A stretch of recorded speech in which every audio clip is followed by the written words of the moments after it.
Hello, my name is Dorian Hale, 31 years old, a lawyer living in Delaware. But before I became the man standing before you today, I was a boy living in darkness, where screams and bruises were indelible childhood memories. My story begins in a small town, where red dirt roads led to old houses and where my family from the outside looked like a picture of tranquility. But inside, it was a nightmare. I vividly remember the stench of cheap liquor on my father's breath every time he stumbled through the door. He was a tall, burly man with sinewy hands, always carrying an inexplicable rage. My mother, a gentle woman with sad eyes, often tried to keep the peace, but it was never enough. On nights when my father was drunk, our little house turned into a battlefield. The sound of shattering plates, my mother's cries, and my father's growls blended into a horrifying symphony I couldn't escape. I was only 6 when I first felt the force of my father's fist. It was a winter evening with snow blanketing the road outside. I accidentally spilled a glass of milk on the dinner table, a childish mistake. But for my father, it was an excuse to unleash his anger. "You think this is your house to do whatever you want?" he roared, his eyes bloodshot. Before I could comprehend what was happening, his hand struck my shoulder, so hard I fell to the floor. My mother rushed to me, shielding me with her body. "Please, John, he's just a child," she begged, her voice trembling. But my father didn't stop. He grabbed her hair, pulling her away from me, and the sounds of blows echoed in the cramped kitchen. All I could do was curl up, clutching my head, trying to block out my mother's cries. That night, after my father staggered off to bed, my mother quietly cleaned up the broken shards on the floor. She sat beside me on my bed, gently rubbing the fresh bruises on my shoulder. "Dorian, you have to be strong, okay?" she whispered, her voice choked with emotion. "I'm sorry I couldn't protect you better." I didn't understand why she was apologizing when she was the only light in that dark house. All I could do was hug her, feeling the warmth of her trembling body, and vow to myself that one day I would save her from the monster called my father. The years that followed only grew worse. My father lost his job at the factory, and liquor became his only companion. He drank from morning till night, and every time he was drunk, he found an excuse to take his anger out on my mother and me. Once he threw me against the wall just for making noise while watching TV. Another time, he beat my mother so badly she couldn't stand, all because she dared to ask where he'd been all night. The bruises on my mother's body multiplied, but she always tried to hide them with long-sleeved shirts, even in the summer heat. Strangely, amidst that nightmare, I still found moments of peace with my mother. After every beating, she would take me to the backyard where an old oak tree stood with its thick canopy. We'd sit under it and she'd tell me fairy tales, or we'd simply gaze at the twinkling stars in the sky. "Dorian, do you see? Even when darkness covers everything, the stars are always there," she said softly. "You have to be like that, always shining no matter how hard life gets." Those words etched themselves into my mind, becoming the small flame that kept me standing through the painful days. But I wasn't always strong. Some nights, when my mother's screams echoed from the living room, I hid in the closet clutching a pillow, praying for the nightmare to end. I hated myself for being too small, too weak to protect her. I hated my father for turning our home into a hell. And sometimes I hated the world for abandoning us in that pain. When I was 8, my sister Lily was born. She was the only miracle in those dark years. Lily was a little angel with big round eyes and a radiant smile. She brought a glimmer of hope to both my mother and me. But what surprised me most was how my father treated Lily. With her, he was completely different. He never yelled at her, never raised a hand to her. Instead, he was gentle, even smiling when he held her in his arms. "You're my treasure," he'd say to Lily, his voice full of love. I couldn't understand why he could be so cruel to my mother and me, but so kind to her. And truthfully, I was grateful for it. Lily was the only bright spot in our family, and I didn't want her to endure what my mother and I were going through. However, my father's favoritism toward Lily also made me feel lonelier. Once, when I accidentally dropped one of Lily's toys, my father lunged at me, slapping me so hard my ears rang. "How dare you make your sister cry?" he shouted. Lily wailed, not because of the toy, but because she saw me being hit. She ran to hug me, but my father pulled her away, comforting her as if I were the villain. My mother stood there, helpless, her eyes red. That night, she held both Lily and me close, whispering, "I love you both. No matter what happens, you'll always have me." But I knew deep down, she was breaking too. My childhood years passed in fear and trauma. I learned to avoid my father, to stay silent when he was drunk, and to hide the bruises on my body from my friends at school. I didn't want anyone's pity, didn't want anyone to know my home was a nightmare. But every time I saw my mother with new wounds, my heart ached. I began to dream of a day when I was old enough, strong enough, to take my mother and Lily away from that house, away from my cruel father. When I was 13, things got even worse. My father started drinking more and the beatings grew more brutal. Once he hit my mother so hard she passed out on the floor. I rushed to her, screaming, "Stop, you'll kill her!" But he just looked at me with cold eyes and kicked me aside.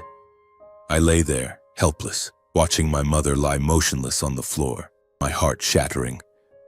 That night, when she came to, she tried to smile at me, but I could see the pain in her eyes. "Dorian, you have to survive for me, for Lily," she said weakly. I nodded, but inside I knew that if I didn't do something, one day I might lose her forever. I started making plans. I would grow up, earn lots of money, and take my mother and Lily away from here. I studied hard, even though every day at school was a battle to hide the wounds on my body and soul. I told myself that knowledge was the only way out of this hell. But deep down, I knew time wasn't on our side. My father was growing more unhinged, and with each passing day, I feared he would one day go too far. When I was 16, an age when I should have been worrying about math tests or a first date with a girl from school, I was instead living in constant fear, always wondering if today would be the day my mother could no longer endure. Our house had become like a ticking time bomb. The arguments between my father and mother grew more frequent, and they often revolved around another woman. I rarely saw my mother stand up to my father, but one time I heard her shout at him, "If you bring her here, I'll kill myself right in front of you." My father immediately yelled back, "You dare threaten me?" "You're nothing, Ellen," he roared, his voice hoarse from liquor. "You think you can hold me back? A useless woman like you?" His venomous words cut like sharp knives into the heart. I began to notice unsettling signs. My mother grew quieter. Her shoulders slumped as if carrying an invisible burden. Once I found her sitting alone in the kitchen, staring at the wall, clutching a cold cup of tea. "Mom, are you okay?" I asked, my voice trembling. She smiled, but the smile didn't reach her eyes. "I'm fine, Dorian, just look after Lily, okay?" she said, turning away as if to hide the pain in her heart. I knew she was trying to protect me, but I couldn't bear watching her destroy herself because of my father. I started secretly documenting what happened in our house. The times my father was drunk, the arguments, the new bruises on my mother's body. I wrote in an old notebook, hiding it under a floorboard in my bedroom. I didn't know why I did it. I just felt that one day those notes might help me do something to save her. But I was still just a 16-year-old kid, powerless against my father's strength and the cruelty of fate. Then the fateful day came on an October afternoon when the sky was gray and a light rain fell. I got home late from school because I'd stayed at the library to finish an essay. When I stepped into the house, I felt an eerie silence. No arguments, no sound from the TV, no Lily playing, no soft singing from my mother in the kitchen. Just my father sitting on the sofa, an empty bottle of liquor rolling on the floor. He looked up at me, his eyes cloudy. "Your mom." "She fell down the stairs," he said flatly as if reporting the weather. "She's in the hospital." My heart stopped. "Fell down the stairs?" I repeated, my voice shaking. "How did she fall? What did you do to her?" My father shot up, lunging at me, grabbing my collar. "You dare talk to me like that?" I didn't do anything. She fell. Got it? He shoved me to the floor, then turned away, muttering about getting more liquor. I didn't care. I ran out, not even grabbing a jacket, and raced to the hospital a few blocks away. When I arrived, panting, a nurse led me to the emergency room. I saw Lily sitting in the hallway, her eyes swollen and red, clutching the doll my mother had made for her. "Dorian," she sobbed, throwing herself into my arms. "Mom, she won't wake up." I held her tightly, fighting back tears, but inside a storm was raging. The nurse took me to my mother's room, and when I stepped inside, I knew my life would never be the same. My mother lay there on the hospital bed, her face pale, her eyes closed. The bruises on her arms and neck stood out under the fluorescent lights like undeniable accusations. The doctor, a middle-aged man with a somber voice, explained that my mother had suffered a severe head injury from falling down the stairs. "We did everything we could," he said, "but she didn't make it. I'm so sorry." I don't know how long I stood there, only that I held her hand, her skin cold, no longer offering the warmth that had once comforted me. I wanted to scream, to punch the walls, to run home and confront my father. But I couldn't see. Elise couldn't move. I just stood there, frozen, feeling the world crumble around me. Lily clung to me, sobbing, and all I could whisper was, "It'll be okay, Lily. I'll take care of you." But I didn't believe my own words. The days that followed were a prolonged nightmare. My father arranged my mother's funeral, but I knew he wasn't truly grieving. He showed up in an old suit, reeking of alcohol, and said nothing to Lily or me. Neighbors came to offer condolences, whispering about the tragic accident, but I saw the doubt in their eyes. They knew. They knew my father wasn't innocent, but no one dared speak up. I wanted to scream to the world that my mother didn't just fall, that my father was involved, that he had pushed her to her death. But I had no proof. My notebook, filled with fragmented notes, wasn't enough to convict him. I was just a kid, and the law wasn't on the side of kids like me. The night after the funeral, I lay in bed staring at the ceiling, feeling like my heart had been torn apart. I remembered the last time my mother spoke to me just days before. She had hugged me, whispering, "Dorian, you're my hope. No matter what happens, you have to keep going, stay strong." I had nodded, but now that promise felt like a curse. She was gone, and I hadn't saved her. What hurt the most were the doubts I couldn't shake. I remembered the arguments in her final months about my father's affair with a woman named Clara. I heard my mother confront him, her voice trembling but resolute. "John, you think I don't know? You're seeing her again? How long has it been going on?" My father had scoffed, calling her crazy, but I saw the panic in his eyes. Did she know too much? Did he push her down the stairs to silence her? Those questions haunted me, gnawing at my mind every day. I started investigating in my own way. I sneaked into my father's room when he was drunk, searching for any clue. I found an old phone in his desk drawer filled with messages between him and a woman named Clara. They were affectionate but also angry. "Ellen knows she'll ruin everything," one of his texts read. "I'll handle it," another said. My heart pounded as I read those words, but I knew that for a 16-year-old, those texts weren't enough to bring him to justice. I took my story to a teacher at school, Ms. Harris, the only person I trusted. She listened, her eyes full of concern, but then shook her head. "Dorian, you need more solid evidence. These texts, they could be a misunderstanding, and you're too young to confront your father." I knew she was right, but the truth stabbed like a knife. I was powerless, and my mother was gone forever. One evening, about 2 weeks after the funeral, he brought Clara, the woman from the texts, into our home. She walked in as if she owned the place, laughing and talking with my father as if my mother had never existed. I stood in the corner, clenching my fists, feeling my blood boil. "Who is she?" I shouted, unable to hold back. My father looked at me, his eyes cold. "This is Clara. She's going to live here. If you don't like it, you can get out." His words hit me like a slap. I wanted to charge at him, to pound his face until he felt the pain my mother endured, but I knew I couldn't win. Not yet. I looked at Lily standing in the corner, her eyes filled with fear. I knew I had to act, but I also knew time was against me. Our house had become strangely foreign and haunting. It was a place where the cheap perfume of Clara mingled with the stench of my father's liquor, creating a suffocating atmosphere that made me feel like I was choking.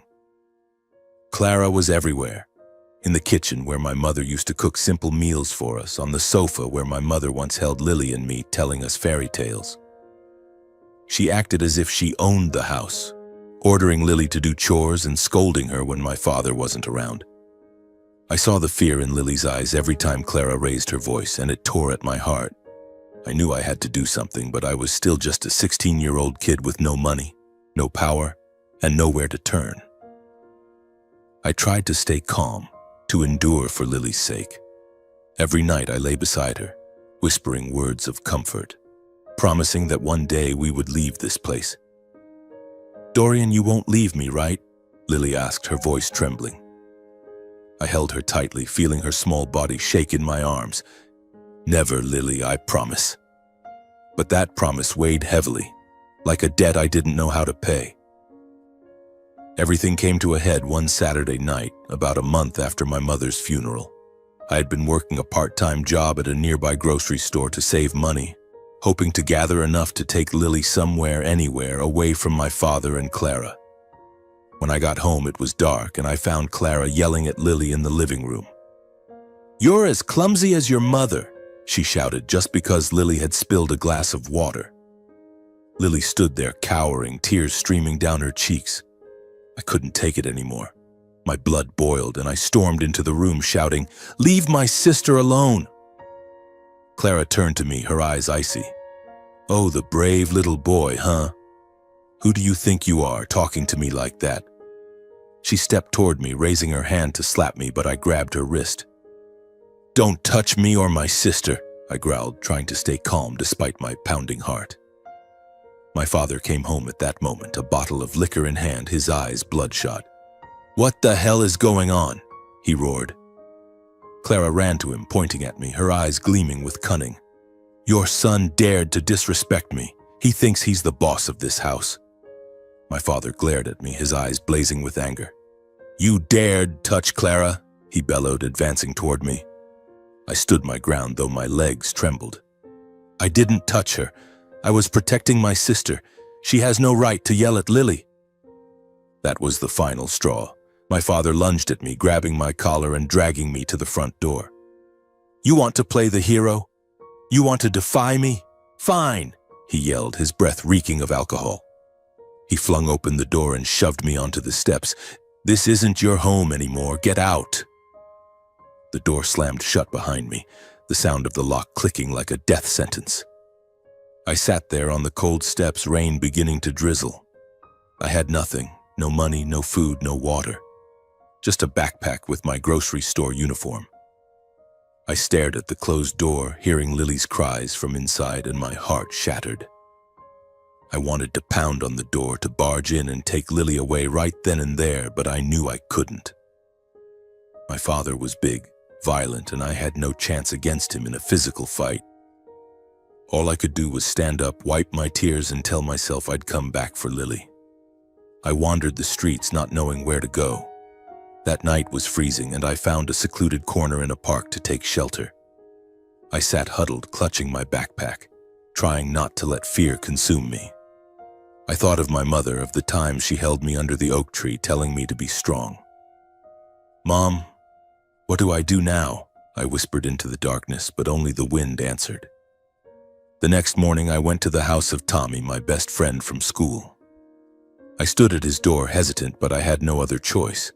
When Tommy opened the door and saw me, clothes soaked, eyes red, he pulled me inside without a word. Tommy's mother, Linda, was a kind woman. She gave me a hot breakfast and sat me down to talk. I told her everything about my mother, my father, Clara, and how I'd been kicked out. Linda hugged me, and I, a 16-year-old boy, cried like a child in her arms. Linda let me stay for a few days, but I knew I couldn't stay forever. I didn't want to be a burden, and I worried my father might come looking for trouble. I thought of my Aunt Sarah, my mother's younger sister, who lived in a city a few hours away. Sarah and my mother had been close, but after my mother married my father, Sarah distanced herself, unable to stand his behavior. She and her husband had attended my mother's funeral, and Sarah had cried a lot but also offered me encouragement. I decided to call her. "Dorian?" Sarah's voice came through the phone, filled with surprise and worry. I told her everything, my voice choking. "Aunt Sarah, I don't know where to go. Lily's still there with Dad and that woman. I need help." She didn't hesitate. "Come here right now, I'll take you in. We'll figure out how to save Lily." Her words were like a light in the darkness, and for the first time in days I felt hope. Linda took me to the bus station, pressing some money and a bag of food into my hands. "Dorian, you're a strong boy," she said, her eyes misty. "Take care of yourself and don't give up on your sister." I nodded, hugged her one last time, and boarded the bus. As it pulled away from the town, I looked out the window, feeling like I was leaving a part of myself behind. But I knew I had to go. For Lily, for my mother, and for myself. The journey to Sarah's wasn't long, but to me it felt endless. I sat on the bus, clutching my backpack, thinking about everything that had happened. I wondered if I could go back and save Lily. I wondered if my father would hurt her the way he did my mother. Those thoughts drove me crazy, but I told myself to stay calm. Sarah would help me. We'd find a way. When I arrived, Sarah was waiting at the bus station, her eyes red but her smile warm. She hugged me tightly, and I felt the warmth I'd lost since my mother's death. "Dorian, you've been through so much," she said, her voice trembling. "From now on, I'll take care of you." She took me to her home, a small but cozy apartment in the suburbs. Her husband, Robert, was a tall man, a former football player with a gentle heart. He patted my shoulder and said, "Welcome to the family, kid." Those first days at Sarah's, I was like a ghost. I ate, slept, and went to school, but my mind was always on Lily. I called Tommy, asking him to keep an eye on her. He reported that Lily was still going to school, but she seemed sad and quieter. I knew I had to act fast, but I needed time to stabilize. Sarah and Robert helped me immensely. Sarah enrolled me in a new school, bought me clothes and books. Robert taught me some basic self-defense moves, saying, "A man needs to know how to protect the ones he loves." I nodded, but I knew physical strength alone wasn't enough. I needed something stronger: knowledge, a plan, and time. I started rebuilding my life, but every night I dreamed of my mother. In my dreams, she stood under the oak tree, smiling at me. "Dorian, you have to save Lily," she said. I woke up drenched in sweat and told myself I wouldn't fail. I would go back and I would get Lily out of that hell. Living with Aunt Sarah and Uncle Robert was a significant change. Their small apartment, with its cream-colored walls and the scent of freshly baked cookies, offered a sense of safety I hadn't felt since my mother passed away. But every time I closed my eyes, the image of Lily, her big, fearful eyes cowering before Clara, haunted me. A constant reminder that I couldn't rest. Not yet. I knew I had to act, but I couldn't just rush in like a reckless kid. My father was a big, violent man, and Clara, though a woman, was no less cruel. I needed a plan, and I needed help. I confided in Aunt Sarah, telling her everything. From my father's beatings, my mother's mysterious death, to how Clara treated Lily. Sarah sat silently, her hands clenched, her eyes red. "Dorian, I'm so sorry," she said, her voice choked. "I didn't know things were this bad. I should have taken you kids away sooner." I shook my head. "It's not your fault, but now I need your help. I have to get Lily out of there." Sarah nodded. "We'll do it, but we need to be careful. Your father, he's not someone to take lightly." She turned to Uncle Robert, who was sitting on the sofa, listening to our conversation. He stood up, placing a hand on my shoulder. "Dorian, I'll go with you. No one gets to hurt your sister." Robert, with his towering frame and past as a football player, gave me a sense of reassurance. I knew with him I had a chance. The drive back to my hometown took 3 hours, but to me it felt like a lifetime. I sat in the back seat clutching my backpack, trying to stay calm. Robert drove, his eyes focused, while Sarah held my hand, whispering, "It'll be okay, Dorian. We'll bring Lily home." But I couldn't stop the worry gnawing at me. When we reached the town, it was nearly noon. Our old, dilapidated house loomed under the weak sunlight, looking even more run down. The windows were caked with dust, the front yard overgrown with weeds. I took a deep breath, trying to suppress my fear. "I'll go in first," I said. "You and Uncle Robert follow, but wait for my signal." Robert shook his head. "No, we go together. It's safer." I wanted to argue, but his resolute look silenced me. We stepped onto the porch, my heart pounding like it would burst. I knocked on the door, trying to keep my voice steady. "Lily, it's me." No answer. I knocked harder, and then the door swung open. Clara stood there, her eyes venomous. "What do you want?" she snapped, hands on her hips. I didn't respond, just pushed past her and stepped inside. "Lily," I called, my voice echoing through the house. "Dorian?" Lily's faint voice came from the bedroom. I ran to it, flung open the door, and saw my sister sitting on the bed, clutching her doll, her left cheek red from a slap. Her eyes lit up when she saw me, but then she burst into tears. I thought you left me." I knelt down, hugging her tightly. "Never, Lily. I'm here now." But the moment was cut short by Clara's shriek. "What are you doing in my house?" I turned to see Clara at the door, my father staggering out from the living room, a bottle of liquor in hand. "You bastard," he growled, advancing toward me. "You dare come back here?"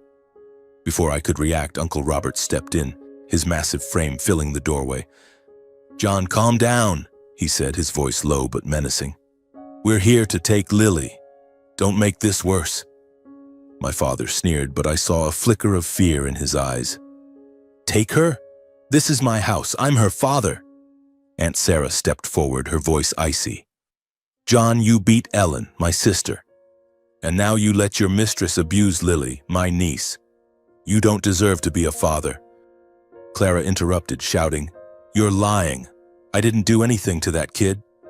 But Lily, still in my arms, sobbed. "She hit me.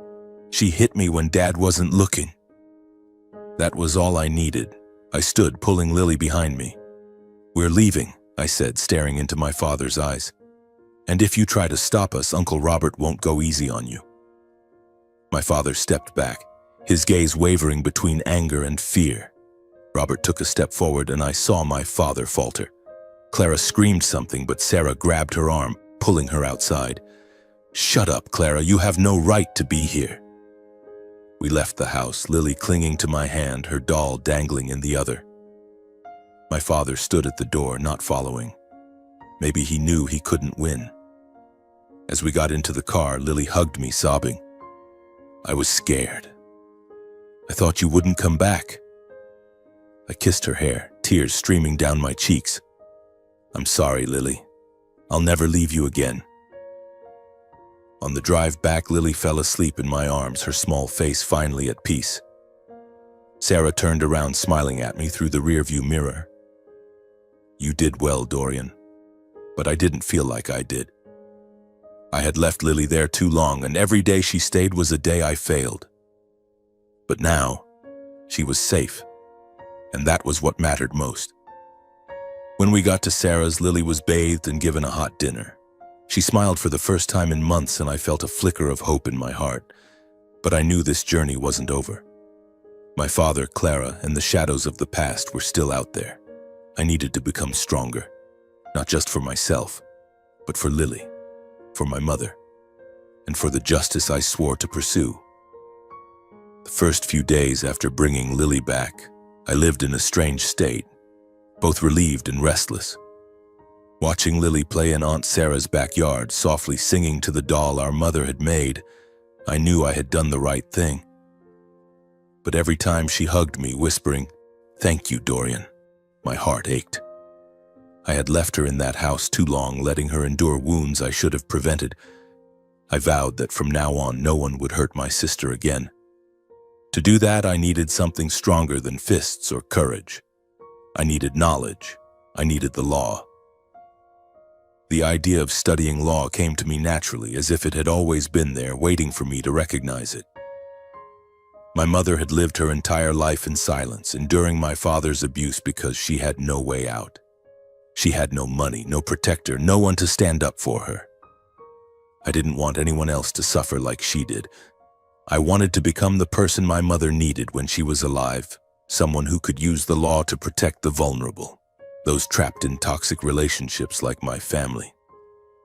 I shared my intentions with Aunt Sarah one evening as we sat at the kitchen table sipping hot tea. "Aunt Sarah, I want to study law," I said, my voice slightly trembling. "I want to become a lawyer to help people like Mom, like Lily." She looked at me, her eyes shining with pride. "Dorian, it's a tough path, but I believe you can do it. You have your mother's heart, strong and never giving up." She took my hand, and I felt the support I had lacked throughout my childhood. Uncle Robert, who was reading the newspaper in the living room, looked up. "A lawyer, huh? That's good, kid, but you'll need to study hard. The law isn't a game." He smiled, but I saw the seriousness in his eyes. "I have a friend who's a lawyer downtown. If you want, I can arrange for you to meet him, see what the profession's like." I nodded immediately, my heart pounding with excitement. It was the first step, and I was ready. In the days that followed, I threw myself into my studies with a determination I had never had before. My new school, though not prestigious, had dedicated teachers. Ms. Miller, my literature teacher, noticed the change in me. "Dorian, you're really focused," she said after class one day when I turned in an essay early. "What's inspiring you?" I told her about my dream of becoming a lawyer, though I kept it brief because I was still shy about sharing. She smiled. "You have a clear goal, and that's what matters. If you need help, just let me know." From then on, Ms. Miller became my mentor, introducing me to books about law and helping me improve my writing skills. In my senior year of high school, I earned excellent grades, enough to apply to a university with a pre-law program. Aunt Sarah and Uncle Robert were so proud they threw a small party to celebrate. Lily, now 9 years old, gave me a drawing she had made of me standing under the oak tree holding a book with our mother smiling beside me. "You'll do it, Dorian," she said, her eyes sparkling. I hugged her, tears streaming down my face. "Thank you, Lily. I'll do it for you and Mom." I received a scholarship to a university a few hours from Sarah's house. On the day I left, I hugged Lily tightly, promising to call every day. Sarah slipped some money into my hand, though I knew she wasn't well off. "You're my pride," she said, her eyes red. Robert patted my shoulder. "Keep fighting, kid." I nodded, boarded the bus, carrying my dreams and the pain of my past. At university, I studied like a man possessed. I majored in political science, took law-related courses, and worked part-time at the library to cover expenses. Life wasn't easy. There were nights I stayed up, studying, worrying about Lily, haunted by memories of my mother. But whenever I wanted to give up, I looked at Lily's drawing on my desk. The image of my mother under the oak tree reminded me I couldn't stop. 4 years later, I graduated with honors and was accepted into a prestigious law school. It was the moment I knew I was on the right path. I called Lily, hearing her cheer through the phone. "You're a lawyer now, Dorian." I laughed, though tears rolled down my cheeks. "Not yet, Lily, but I'm almost there." Law school was an entirely different world, a battleground where sharp minds and perseverance were tested daily. I chose to specialize in family and matrimonial law, a field where I knew I could make a difference. I read hundreds of cases about domestic violence, about women and children trapped in toxic relationships. Each story cut into my heart, reminding me of my mother and the years she endured my father's abuse because she had no escape. I vowed to become a protector for those without a voice, to ensure no one else suffered like she did. In my 3rd year of law school, I began working as an intern at a small law firm in Delaware, where I planned to build my career after graduation. The firm specialized in handling marriage and divorce disputes, and I quickly learned how to approach cases with empathy while keeping a clear head. Mr. Peterson, the senior attorney, was an excellent mentor. He saw the fire in me and often assigned me challenging tasks, from legal research to assisting with trial preparations. "You've got potential, Dorian," he said, "but don't let emotions take over. The law isn't always fair, but you can make it fairer." One March morning, as I sat in the office reviewing a case file, the secretary knocked on the door. "Dorian, Mr. Peterson wants to see you. There's a new case and he thinks you should take a look." I nodded, grabbed my notebook, and walked into Peterson's office. He sat behind his desk, his face serious. "Dorian, this is a domestic violence case. Our client is a woman named Clara Thompson. She wants a divorce and an emergency protective order against her husband, who's been abusing her repeatedly." I nodded, jotting down the details, but my heart stopped when Peterson slid the file across the desk. The defendant's name hit me like a punch. John Hale, my father. I felt the blood drain from my face, my hands trembling so much I dropped my pen. Peterson frowned. "You okay, Dorian?" I took a deep breath, trying to keep my voice steady. I'm fine, sir. It's just, I know this man." He looked at me, his eyes sharp. "Know him how? Do you have a conflict of interest?" I hesitated. Part of me wanted to refuse the case immediately, to run from the past weighing on my shoulders. But then I thought of my mother, the years she suffered under my father, her mysterious death. I thought of Clara, once my enemy, now a victim of the same man who destroyed my family. If I refused, who would help her? Who would hold my father accountable? I looked Peterson in the eye. "I know him, but I can handle it. I want to take this case." Peterson nodded, though his eyes remained skeptical. "All right. But if you feel overwhelmed, tell me. This isn't an easy case, and I need you focused." I nodded, took the file, and left his office. Sitting at my desk, I opened the file, each word like a knife reopening old wounds. Clara accused my father of beating her, threatening to kill her if she left. She provided photos of bruises on her body, threatening texts from him, and even a medical report from her worst beating. I looked at those bruises and I saw my mother. I saw the wounds she tried to hide, the nights she cried in the kitchen when she thought I couldn't hear. I decided to meet Clara to understand more. The meeting was arranged at the office with Peterson present to supervise. When Clara walked in, I barely recognized her. The once arrogant, cruel woman from my memories was now gaunt, her eyes hollow with fear. She looked at me, shock flickering in her gaze. "Dorian?" she whispered, her voice trembling. Is it really you?" I nodded, keeping my tone professional. "I'm the legal intern assisting with your case. Tell me everything." Clara sat down, her hands shaking as she clutched a glass of water. She recounted how my father had changed after Lily and I left. He drank more, became more violent. "At first he just yelled at me," she said, staring at the floor. "But then he started hitting me. Every time I tried to leave, he threatened to kill me. I didn't know what to do. I listened, but a storm raged inside me. I remembered Clara yelling at Lily, her sneer when my father kicked me out. But now, seeing her, a terrified woman trapped, I couldn't help but feel empathy. She was a victim, like my mother, like Lily, like me. And though I once hated her, I knew I had to do the right thing. Preparing for the case was a massive challenge. I worked day and night researching domestic violence laws, gathering evidence, and building arguments.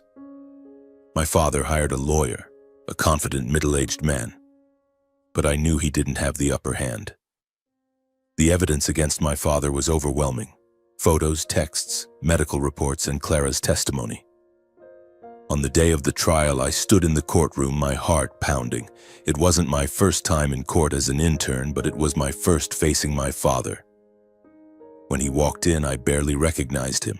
He was thinner, his hair grayer, but his eyes still held that cold, hateful glare.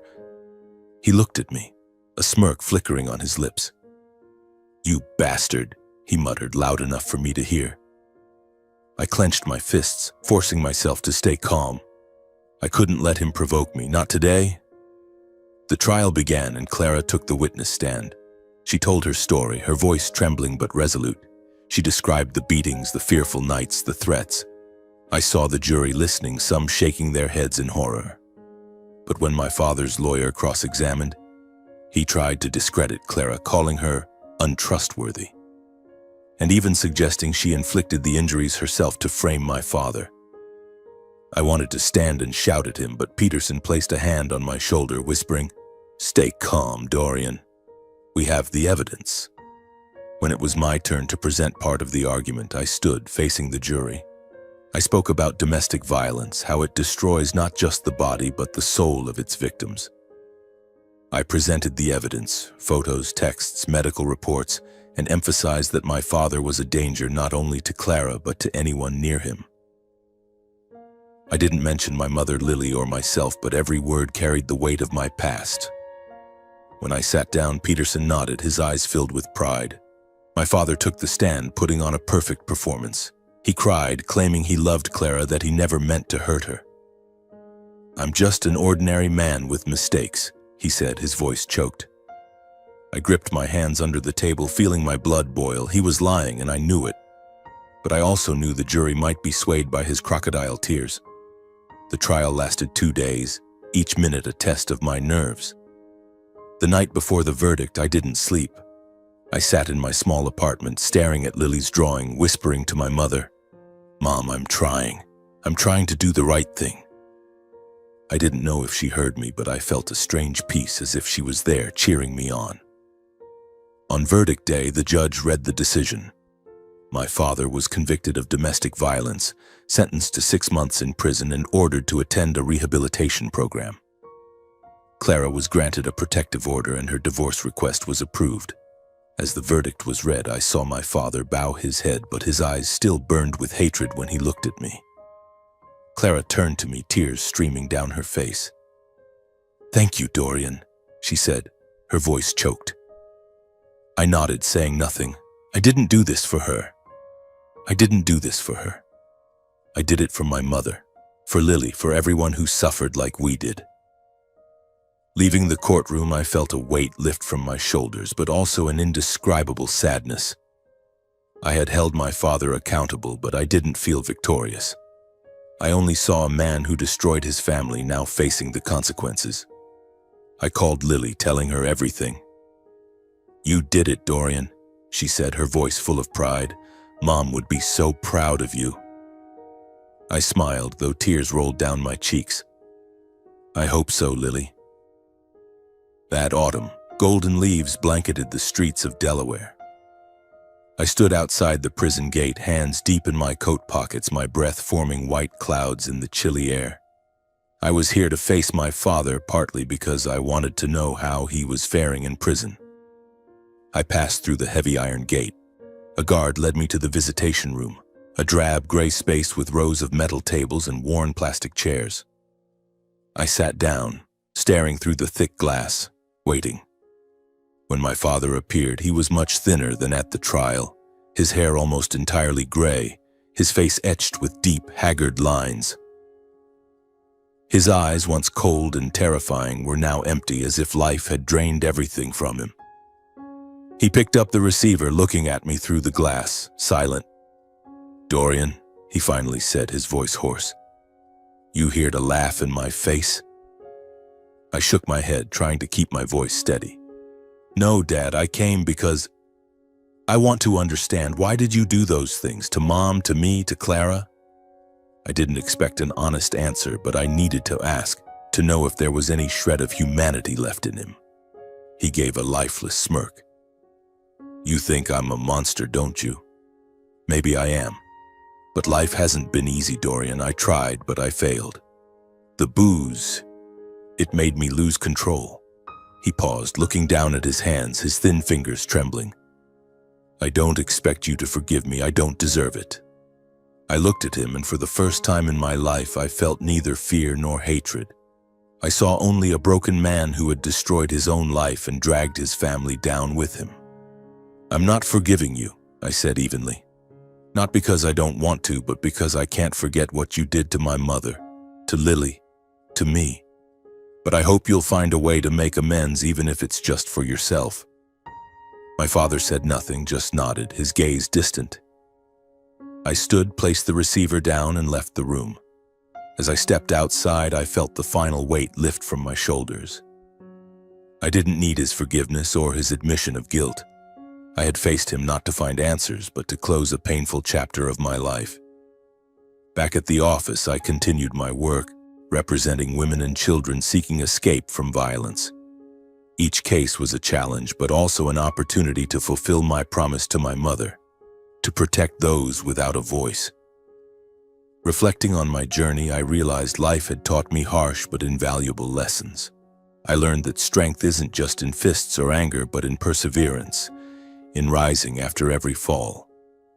I learned that justice isn't always easily achieved, but it's worth fighting for. And above all, I learned that love, the love of my mother, Lily, Aunt Sarah, and Uncle Robert, was the flame that kept me alive through the darkest days. If I could leave advice for anyone reading this story, it would be, don't let pain define you. Use it as fuel to change, not just for yourself, but for those around you. If you're trapped in darkness, find a spark, no matter how small, and hold on to it. It could be a loved one, a dream, or simply the belief that you deserve a better life.